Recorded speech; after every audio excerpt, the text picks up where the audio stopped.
एक नीति शतक में एक सूक्त है कि दत्ते खले तु निखलम खलुते न दानम। अगर गाय को भी आप खल और चारा देते हैं तो अपने बच्चे का दूध भी वो तुम्हें पिला देती है साहब। दान जो है ना, उसके लिए एक सूत्र है, जरा उसको सुनिए फिर आगे चलेंगे तेजी से। कहते सतेसु जायते सूरह, 100 लोगों में कोई एक वीर पैदा होता है। वीर बनना आसान नहीं है। बांग्लादेश में मात्र 1.5% लोगों ने कब्जा कर लिया, क्योंकि 98% लोग घर के दरवाजे बंद करके बैठे रहे। तो सतेसु जायते सूरह, सैकड़ों लोगों में कोई एक वीर पैदा होता है। और सहस्रेषु च पंडितः, अब इसको उधर घुमा दो, सहस्रेषु च पंडितः, और हजारों लोगों में कोई एक विद्वान कर्मकांडी पंडित पैदा होता है। आप जानते हैं कि कर्मकांड के नाम पर कितना सत्यानाश हमारे देश के पंडित करते हैं, लेकिन हम लोग भी कमाल के हैं साहब। आप मंगल ग्रह पर गया, भारत के लोग मंगल ग्रह पर पहुंचे, कितना खर्चा आया और कितनी शक्ति लगी, कितनी तैयारियां की गई, कितना योग्यता को अर्जित किया गया। लेकिन हम सारे भारत के लोग इतने कमाल के हैं कि हम ऐसे पंडित के पास जाकर के उसके चरणों में बैठ जाते हैं, बड़े बड़े पढ़े लिखे लोग, जो 500 रुपये में यहीं बैठे बैठे सारे ग्रहों को नचवा देता है साहब। ऐसे कमाल के पंडित हमारे देश में रहते हैं। तो हम सब वहाँ जाकर के सर झुकाते हैं। 500 रुपये में यहीं बैठे बैठे ग्रह सब ठीक कर देगा, बस 500 रुपये दक्षिणा दे दीजिए।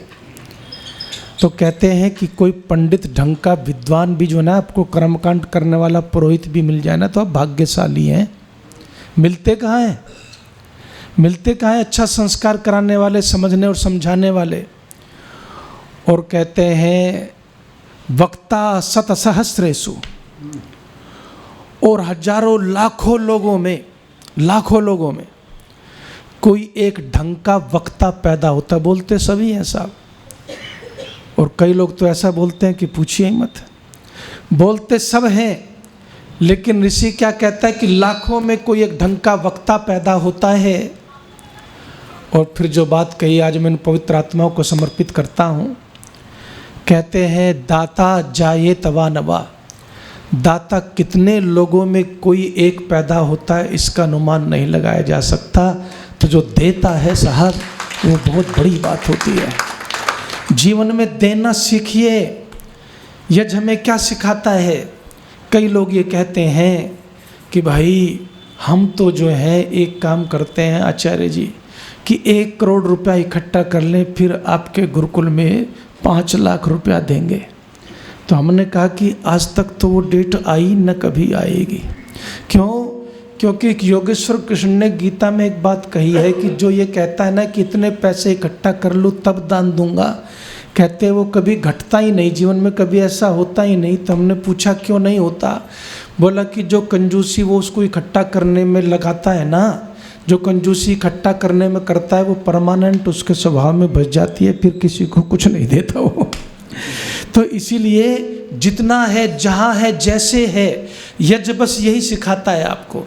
यज्ञ यही सिखाता है कि जो कुछ है उसी में से देना सीखिए साहब। जिस दिन आप देना सीख जाएंगे उस दिन, जैसे आज हम उनकी गाथा गा रहे हैं, यश गा रहे हैं, इस दुनिया में सबसे ज़्यादा यश जो है, अगर दुनिया में लोग महाराणा प्रताप को याद करते हैं तो भामाशाह को भी उनसे पहले याद करते हैं, उनको भूलते नहीं है। ये दाता का काम होता है साहब। इसलिए जो जिसके पास है वो देना सीखना चाहिए। यही जीवन का सबसे बड़ा सुख का आधार है। और इस सुख के आधार से जब व्यक्ति इसको देने को सीखता है तो फिर जो है वो परमात्मा की शरण में जब उपस्थित होता है तो खिले हुए चेहरे से उपस्थित होता है।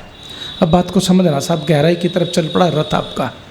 हम लोग जितने भी हैं सब परमात्मा से मांगने के लिए जाते हैं। मैंने जिससे भी पूछा कि तू कहाँ गया था, कि मैं तो माता वैष्णो देवी पे गया था। मैंने पूछा क्या करने गया, मन्नत मांगने गया साहब। जिसको पूछा तू कहाँ गया था, कि कहता है जी मैं तो फलानी जगह गया था। क्या करने गया, मन्नत मांगने गया। अरे जब भी गए झोली फैला करके ही गए। जो दिया हुआ है कभी उसके लिए धन्यवाद करने के लिए जाना सीखो ना, तब देखो परमात्मा की कैसी कृपा बरसती है। और एक बात और कहते हैं, वो कहते हैं कि दाता का चेहरा खिला हुआ होता है और याचक का चेहरा खिला हुआ बोलो नहीं होता। आप जब भी जाते हैं आपका हृदय सिकुड़ा हुआ है साहब। आप जब भी जाते हैं परमात्मा के पास आपका हृदय सिकुड़ा हुआ है, और सिकड़े हुए हृदय में तो पहले ही दरवाजा बंद है। तो फिर बताइए परमात्मा की कृपा का अनुभव कैसे करोगे, मुझे ये समझाओ। तो कभी कभी परमात्मा का धन्यवाद करने के लिए जाना। परमात्मा को और कुछ देने के लिए आपके पास नहीं है, लेकिन आप परमात्मा का धन्यवाद करते हैं। और जब परमात्मा का धन्यवाद करते हैं तो वेद कहता है कि हे परमपिता परमात्मा, मैं तुम्हें अपना मित्र बनाना चाहता हूँ। सखेत इंद्रवाजिनो, कि हे परमात्मा मैं तुम्हें अपना मित्र बनाना चाहता हूँ। तो परमात्मा कहता है इतने सारे मित्र घूम रहे हैं, फिर मेरे पास क्यों आना चाहता है। कहता है कि परमात्मा तेरा उपकार सबसे ज़्यादा है, तेरी कृपा सबसे ज़्यादा है, तेरा दिया हुआ खाता हूँ मैं। मुझे एक बात बताइए, सारी दुनिया के वैज्ञानिक भी परमात्मा के बनाए हुए सिस्टम के अलावा एक चावल का दाना पैदा नहीं कर सकते। अगर प्लास्टिक का पैदा कर ले तो फिर उसे कोई खा के जीवित नहीं रह सकता साहब। उसी का दिया हुआ सब खाते हैं, लेकिन फिर भी उसका धन्यवाद नहीं करते। तो फिर धन्यवाद के बिना परमात्मा की मित्रता हासिल नहीं होती, याद रखना। परमात्मा की मित्रता हासिल करने के लिए उसका धन्यवाद करना बेहद आवश्यक है। और जब हम उसका धन्यवाद करते हैं तो फिर परमात्मा को मित्र बनाते हैं। तो क्या प्रार्थना करता है, ऐसी प्रार्थना किया करो बैठ के। कहते कि परमात्मा तू तो बलवान है और मैं कमज़ोर सा हूँ, एक कृपा करना मुझे भी बोलो बलवान बना दे। तो परमात्मा तेरे अंदर तो आनंद भरा हुआ है, सुख स्वरूप है, तू शांति स्वरूप है, और मेरे अंदर उद्विग्नता है, बेचैनी है, अशांति है। मैं जरा जरा सी बातों पर बहुत पीड़ित होता हूँ, जरा जरा सी बातों पर बहुत हर्षित हो जाता हूँ। मेरे जीवन में संतुलन नहीं है परमात्मा, ये संतुलन तेरी कृपा से आ सकता है। मैं तेरा मित्र बन के रहना चाहता हूँ, जो तू कहे मैं वो करने को तैयार हूँ परमात्मा। बस मुझे ऊपर एक कृपा चाहिए कि मुझे भी अपनी शरण में ले ले, मुझे भी अपना मित्र बना ले। तू निर्भीक है, मैं कदम कदम पर डरता फिरता हूँ। हे परमपिता परमात्मा, मैं ऐसा कैसा मित्र बन के रहूं। तू निर्भीक है तो मुझे भी तो बना, तू बलवान है मुझे भी तो बना, तू ऐश्वर्यशाली है तो मुझे भी तो बना। परमपिता परमात्मा माँ भेमा सवसस्पते, तू तो अनंत ऐश्वर्य का शक्तियों का स्वामी है। हे परमपिता परमात्मा तू आनंद का भंडार है, मैं भी सुखी रहना चाहता हूँ, आनंद में जीना चाहता हूँ, शांति में जीना चाहता हूँ। एक बात याद रखना, कितने भी चक्कर काट लीजिए लेकिन परमात्मा के वेद के बनाए सिद्धांत के अलावा शांति मिलती नहीं है साहब। दोगे तो रास्ता खुलता है, ये देने का रास्ता ही जब परमात्मा की तरफ खिलते हुए चेहरे से जाते हो ना। जब भी जाए रोते हुए चले गए साहब, जब भी गए डिमांड की लिस्ट लेकर के ही गए, लेकिन जब धन्यवाद करने के लिए गए ना जिस दिन, उस दिन ऋषि कहता है कि फिर मित्र बन जाते हो।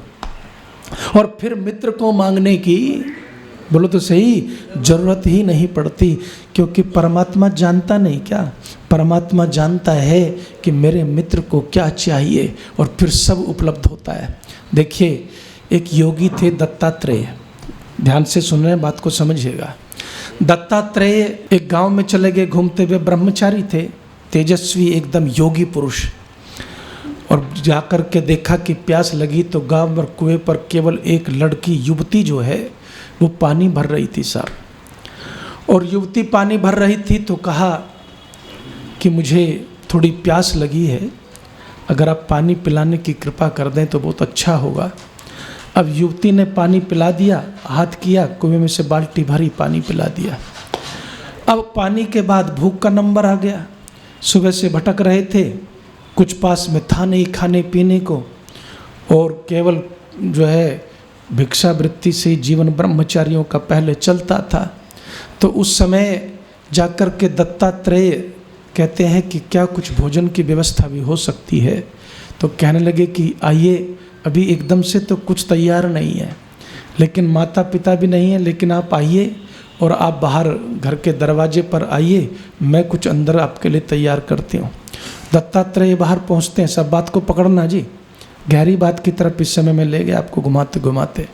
तो उस समय दत्तात्रेय जब बाहर जाते हैं, युवती के हाथों में चूड़ियाँ हैं, और वो जब धान कूटती है ना मूसल से, उसी समय तैयार करती है, कुछ था नहीं, थोड़ा बहुत धान ढूंढा, उसको तैयार करने की तैयारी में लग गई। तो वो चूड़ियाँ जो हैं वो खनकती हैं। जब चूड़ियाँ खनकती हैं ना, तो उसके मन में विचार आता है कि बाहर एक ब्रह्मचारी योगी तपस्वी युवा विद्वान खड़ा हुआ है, उसका ध्यान भंग होता होगा जब मेरी ये चूड़ियाँ इस तरह से आवाज़ करती हैं। तो वो फिर क्या करती है कि अपनी एक चूड़ी निकालती है, आवाज़ फिर भी बंद नहीं होती। फिर वो दूसरी निकालती है, सोचती है कि आवाज़ तो अभी भी आ रही है। तीसरी, चौथी, पांचवी जितनी भी थी, एक एक करके सब चूड़ियों को निकाल देती है। लास्ट में एक चूड़ी रह गई, और वो चूड़ी उसके हाथों में रही, लेकिन आवाज़ आनी बंद हो गई। उसके बाद जो है वो बाहर आती है। तो दत्तात्रेय पूछते हैं, कहते हैं कि एक बात बताओ बेटा, जो पहले जो है जो आवाज़ आ रही थी, वो आवाज़ कैसे बंद हुई? तो वो कहती है कि भाई पहले मैंने बहुत सारी चूड़ियाँ पहनी हुई थी हे योगीराज, उनको उतार दिया, बस एक चूड़ी मेरे हाथ में रह गई, तो फिर आवाज़ आनी बंद हो गई। तब दत्तात्रेय कहता है, पर जिसका संबंध एक परमात्मा से हो जाए, उसके जीवन में कोई अशांति नहीं रहती, कोई द्वंद्व नहीं रहता, फिर कोई कोलाहल नहीं रहता। उस परमात्मा से अपना संबंध स्थापित करो, मित्र बनो उस परमपिता परमात्मा के।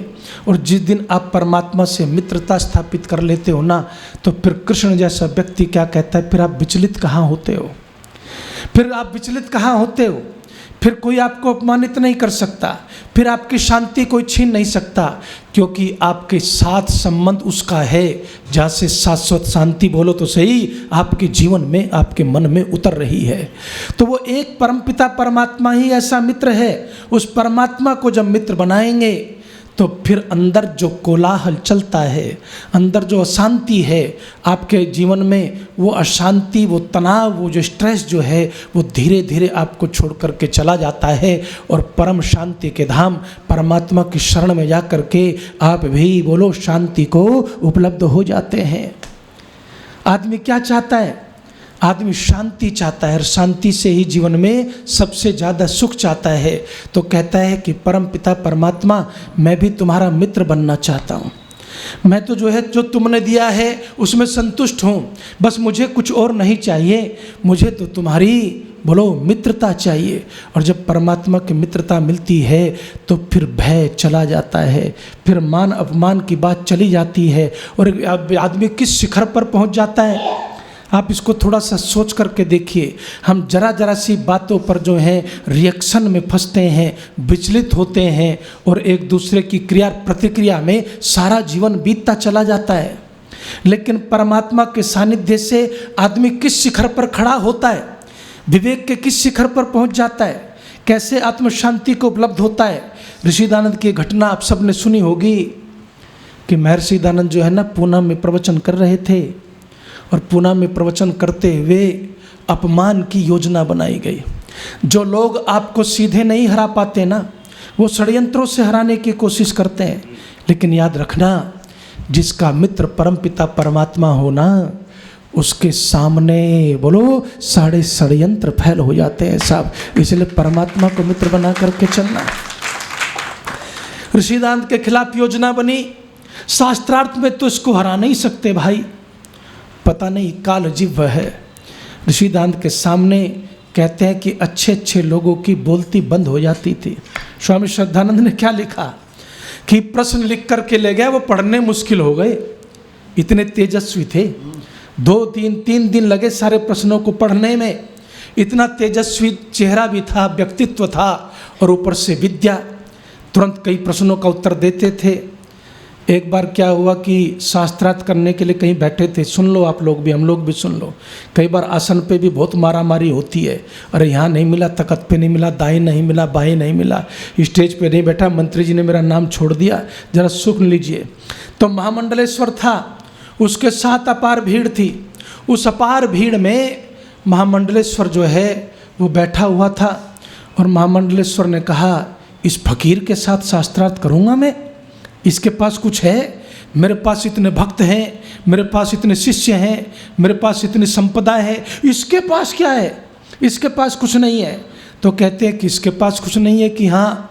तो कहने लगे मैं ऊंचे आसन पर बैठूंगा और स्वामी दयानंद जो हैं वो नीचे आसन पर बैठेंगे। अब स्वामी जी के शिष्य वो भी अड़ गए, अरे शास्त्रार्थ बराबर हो रहा है तो एक काम करना, बराबर बराबर बैठेंगे, स्वामी जी नीचे क्यों बैठेंगे? वो अड़ गया कि मैं ऊपर बैठूंगा। तभी वहाँ पर उस मकान की दीवार पर एक कौवा आकर के बैठ गया और स्वामी जी ने क्या कहा, अरे इसको ऊपर बैठने दो ना, अगर ऊपर बैठने से बड़ा हो जाता तो ये कौवा तो इसके सिर पर बैठा हुआ है, इससे भी बड़ा हो गया है। बड़ा कोई ऊपर बैठने से ना होता, बड़ा अगर कोई होता है तो अपने आचरण से होता है साहब, अपने ज्ञान से होता है, केवल स्थान से नहीं होता। इसलिए मैं आपको कह रहा हूँ कि जीवन में इस बात को थोड़ा सा आपको सीखना है कि कैसे व्यक्ति किस शिखर पर पहुँच जाता है। जो दत्तात्रेय ने बात कही है कि बस एकाकी हो गए, एकाकी ईश्वर से जुड़ गए तो संपूर्ण हो गए, फिर कोई कमी न रही। ऋषिदांत को हरा न पाए शास्त्रार्थ में, तो षड्यंत्र रचा। और षड्यंत्र में क्या करते हैं, कई बार हम छोटी छोटी उपलब्धियों के लिए सब षड्यंत्रों पर उतर जाते हैं, उससे कुछ होता नहीं जीवन में। याद रखना, जीवन में सहजता जितनी जरूरी है, सरलता जितनी जरूरी है। योगेश्वर कृष्ण ने जो तप कहे हैं ना 3, उनमें से ये कहा कि जो व्यक्ति सरल है, शारीरिक तप में रिजु शब्द लिखा है, जो व्यक्ति सरल है ना उसी का जीवन धारण करना सफल होता है, दूसरों का सफल नहीं होता।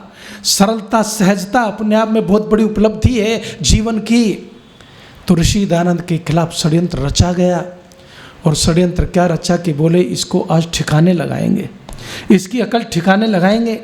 अकल ठिकाने के लगाने के लिए क्या किया, महर्षि दयानंद का जहाँ प्रवचन होता था उसके सामने से एक जुलूस निकालने की योजना बनी साहब।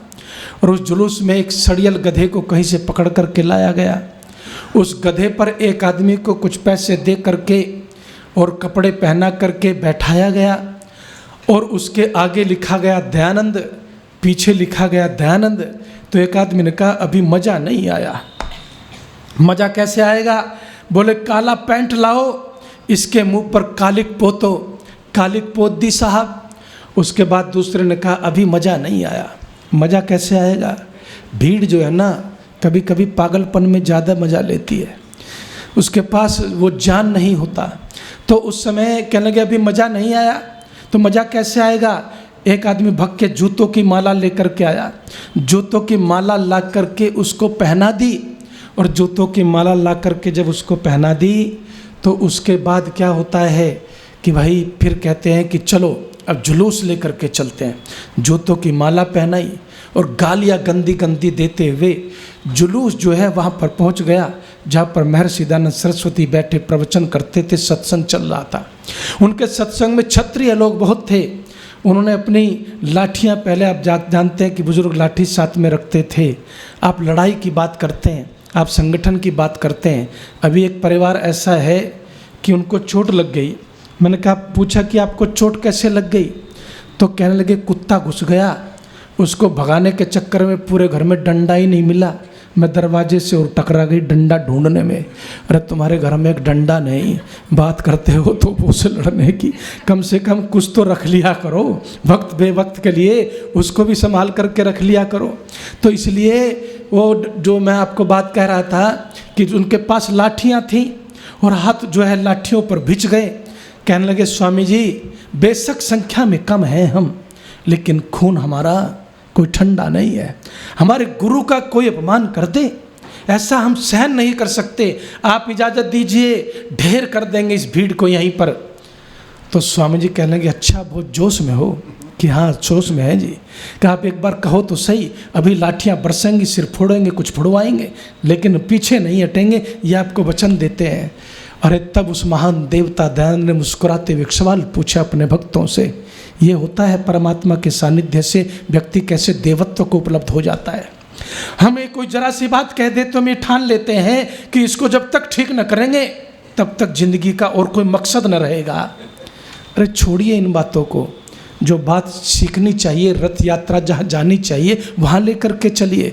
तो स्वामी जी ने मुस्कुराते हुए एक बात कही कि मेरे प्रिय भक्तों, मैं मानता हूँ तुम्हारे पास बल है, तुम्हारे पास लाठियाँ है, तुम लड़ सकते हो, लेकिन लड़ोगे क्यों ये तो बताओ। कहने लगे अच्छा एक बात बताओ, जो गधे पर बैठा हुआ है वो असली दयानंद है या नकली दयानंद है। तो सारे बोले जी वो तो नकली दयानंद है। तो स्वामी जी ने मुस्कुराते हुए कहा फिर नकली के गले में तो जूतों की माला पड़नी ही चाहिए, असली तो तुम्हारे सामने बैठा हुआ है साहब। ये उपलब्धि कब होती है? जब तुम परमात्मा को अपना मित्र जो है बनाने की कोशिश करते हो। और याद रखना, दुनिया के मित्रों की संबंधों की एक सीमा है। जब हम गुरुकुल में पढ़ते थे ना, तो बहुत सारे विद्यार्थियों में ऐसी घनिष्ठता है, आज भी है। अरे साथ काम करेंगे भाई, साथ कहीं नौकरी ढूंढेंगे, फिर पता नहीं कौन कहाँ चला गया, बरसों बाद ढूंढा गया कि ये वहाँ है, ये वहाँ है, ये वहाँ है, बरसों बाद पता चला। फिर कभी कभी बातें हो जाती हैं, साल में एक आध बार फोन हो गया तो हो गया। आपका पड़ोसी, कभी कभी आप सोचते थे इसके बिना कैसे रहेंगे, पड़ोस बदला, शहर छूटा तो वो भी छूट गया। आपका जो है रिश्तेदार जो है, कभी कभी सोचते थे कि इसके बिना कैसे रहेंगे, वो भी चला गया। और देश बदल ले तो फिर तो भाई दर्शन ही मुश्किल हो जाते हैं। शहर बदलने से भी मिलना मुश्किल, देश बदलने तो मिलना और मुश्किल है। लेकिन कहते हैं कि परमात्मा एक ऐसा मित्र है साहब, जरा बात को दिल में बसा करके ले जाना। आप देश बदल लेंगे तो भी, जब आप हवाई जहाज में बैठते हैं ना, और हवाई जहाज में घर वाले टाटा बाय बाय करते हैं, तो एक मित्र ऐसा होता है जो हवाई जहाज में भी साथ बैठ लेता है, और जहाँ उतरते हो बोलो तुम्हारे साथ उतरता है साहब। उसका नाम परमपिता परमात्मा है। और इसलिए मैं कहता हूँ कि परमात्मा केवल यही नहीं, ऋषि ने क्या कहा कि परमात्मा ऐसा मित्र है जो केवल यही इसी जन्म में नहीं, देश की छोड़ो, दुनिया की छोड़ो, जब दुनिया छोड़ के जाओगे ना, अरे बोलो जहाँ जाओगे वहाँ भी सबसे पहले वो ही तुम्हारा अभिनंदन कर रहा होगा, तुम्हें ऊपर कृपा का प्रसाद बरसा रहा होगा।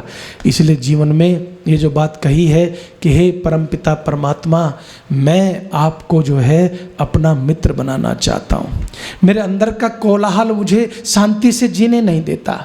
हे परमात्मा, ये ईर्ष्या द्वेष जो मेरे अंदर भर गए, ये मुझे बहुत भटकाते हैं। और जैसा कि दत्तात्रेय ने कहा, जब तक एकाकी हो के एकाकी ईश्वर से रिश्ता न बना लोगे, तब तक यह भटकाव बोलो कभी कम नहीं होता जीवन के अंदर। तो उस परमपिता परमात्मा को मित्र बनाइए। आपको एक फार्मूला देता हूँ, कल इसको खोल देंगे कि महर्षि, आप यज्ञ को कर्मकांड समझने की बहुत भारी भूल करते हैं। आप ये सोचते हैं कि भाई ये तो कर्मकांड है, जैसे मर्जी कर लो, बीत में बात भी कर ली और आहुति भी दे दी, आहुति दी न दी तो अब भी चलेगा, कुछ भी सामग्री डाल दी, कोई तैयारी न की तब भी चलेगा। ये आपकी बहुत बड़ी भ्रांति है। महर्षि दयानंद सरस्वती ने संस्कार विधि की भूमिका में लिखा है, संस्कार विधि की भूमिका में, कि यदि तुम परमात्मा से जुड़ना चाहते हो तो यज्ञ एक ऐसा माध्यम है। कल मैं यज्ञ पे बोला था ना, तो वहाँ पर आई है बात, तो ये आगे चलेगी कि यज्ञ एक ऐसा माध्यम है जिसके माध्यम से तुम अपने आप को परमात्मा से जोड़ सकते हो। कमाल इस बात का है, संध्या कभी की नहीं, यज्ञ कभी किया नहीं, लेकिन सीधे समाधि लगानी है साहब। समाधि कभी लगेगी नहीं, क्योंकि तुमने यज्ञ कभी किया नहीं। पहले कोई ऐसा किसी को देखा क्या कि पहली दूसरी तीसरी सीढ़ी छोड़े और सीधे लास्ट वाली पर ही पैर रख दे? ऐसा कभी नहीं होता। तो यज्ञ जो है उससे आपको परमात्मा को मित्र बनाने में बहुत बड़ी सहायता मिलती है। और इसलिए मैं आप सबसे कहना चाहता हूँ, यदि आप भी परमात्मा को अपना मित्र बनाना चाहते हैं तो यज्ञ को संध्या को अपनाइए, और यज्ञ को संध्या को अपनाएंगे तो फिर परमात्मा की मित्रता तुम जीवन में प्राप्त कर सकते हो। लेकिन हम तो इसको कर्म कांड समझ लेते हैं बस। यज्ञ में कहाँ मन लगता है, यज्ञ करने के लिए न समय होता है। तो ऋषिदान ने कहा है कि आत्मा का संबंध परमात्मा से यज्ञ के माध्यम से भी बोलो बनता है। 100 से अधिक देशों में देखा जाने वाला सर्वाधिक लोकप्रिय और सबसे अधिक फॉलोअर्स के साथ पूरी दुनिया में आर्य समाज के विचारों का प्रचार करने वाला एकमात्र चैनल वैदिक प्रचार।